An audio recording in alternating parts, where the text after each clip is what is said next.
एक गांव में एक किसान रहता था। उसके परिवार में उसकी पत्नी और एक लड़का था। कुछ सालों के बाद पत्नी की मृत्यु हो गई। उस समय लड़के की उम्र 10 साल थी।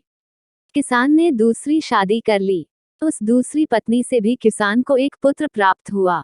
किसान की दूसरी पत्नी की भी कुछ समय बाद मृत्यु हो गई। किसान का बड़ा बेटा जो पहली पत्नी से प्राप्त हुआ था, जब शादी के योग्य हुआ तब किसान ने बड़े बेटे की शादी कर दी। फिर किसान की भी कुछ समय बाद मृत्यु हो गई। किसान का छोटा बेटा जो दूसरी पत्नी से प्राप्त हुआ था और पहली पत्नी से प्राप्त बड़ा बेटा दोनों साथ साथ रहते थे। कुछ समय बाद किसान के छोटे लड़के की तबीयत खराब रहने लगी। बड़े भाई ने कुछ आसपास के वैद्यों से इलाज करवाया पर कोई राहत ना मिली। छोटे भाई की दिन ब दिन तबीयत बिगड़ती जा रही थी और बहुत खर्च भी हो रहा था।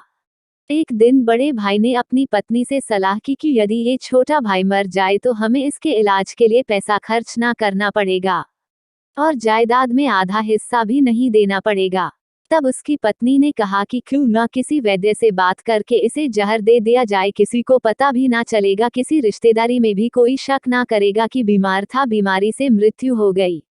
बड़े भाई ने ऐसे ही किया। एक वैद्य से बात की कि आप अपनी फीस बताओ, ऐसा करना, मेरे छोटे बीमार भाई को दवा के बहाने से जहर देना है। वैद्य ने बात मान ली और लड़के को जहर दे दिया और लड़के की मृत्यु हो गई। उसके भाई भाभी ने खुशी मनाई कि रास्ते का कांटा निकल गया, अब सारी संपत्ति अपनी हो गई। उसका अंतिम संस्कार कर दिया गया। कुछ महीनों पश्चात उस किसान के बड़े लड़के की पत्नी को लड़का हुआ।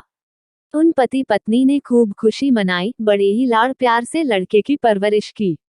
कुछ ही गिने वर्षों में लड़का जवान हो गया। उन्होंने अपने लड़के की भी शादी कर दी। शादी के कुछ समय बाद अचानक लड़का बीमार रहने लगा। माँ बाप ने उसके इलाज के लिए बहुत वैद्यों से इलाज करवाया। जिसने जितना पैसा मांगा दिया, सब कुछ दिया ताकि लड़का ठीक हो जाए। अपने लड़के के इलाज में अपनी आधी संपत्ति तक बेच दी, पर लड़का बीमारी के कारण मरने की कगार पर आ गया। शरीर इतना ज्यादा कमजोर हो गया कि अस्थि पिंजर शेष रह गया था। एक दिन लड़के को चारपाई पर लेटा रखा था और उसका पिता साथ में बैठा अपने पुत्र की ये दयनीय हालत देखकर डहकी होकर उसकी ओर देख रहा था। तभी लड़का अपने पिता से बोला कि भाई, अपना सब हिसाब हो गया, बस अब कफन और लकड़ी का हिसाब बाकी है, उसकी तैयारी कर लो। ये सुनकर उसके पिता ने सोचा कि लड़के का दिमाग भी काम नहीं कर रहा है बीमारी के कारण, और बोला, बेटा मैं तेरा बाप हूँ, भाई नहीं। तब लड़का बोला, मैं आपका वही भाई हूँ जो आपने जहर खिलाकर मरवाया था। जिस संपत्ति के लिए आपने मरवाया था मुझे, अब वो मेरे इलाज के लिए आधी बिक चुकी है, आपकी शेष है, हमारा हिसाब हो गया। तब उसका पिता फूट फूट कर रोते हुए बोला कि मेरा तो कुल नाश हो गया, जो किया मेरे आगे आ गया। पर तेरी पत्नी का क्या दोष है जो इस बेचारी को जिंदा जलाया जाएगा। उस समय सती प्रथा थी जिसमें पति के मरने के बाद पत्नी को पति की चिता के साथ जला दिया जाता था। तब वो लड़का बोला कि वो वैद्य कहाँ है जिसने मुझे जहर खिलाया था। तब उसके पिता ने कहा कि आपकी मृत्यु के 3 साल बाद वो मर गया था। तब लड़के ने कहा कि ये वही दुष्ट वैद्य आज मेरी पत्नी रूप में है, मेरे मरने पर इसे जिंदा जलाया जाएगा। हमारा जीवन जो उतार चढ़ाव से भरा है, इसके पीछे हमारे अपने ही कर्म होते हैं। हम जैसा बोएंगे वैसा ही काटना पड़ेगा।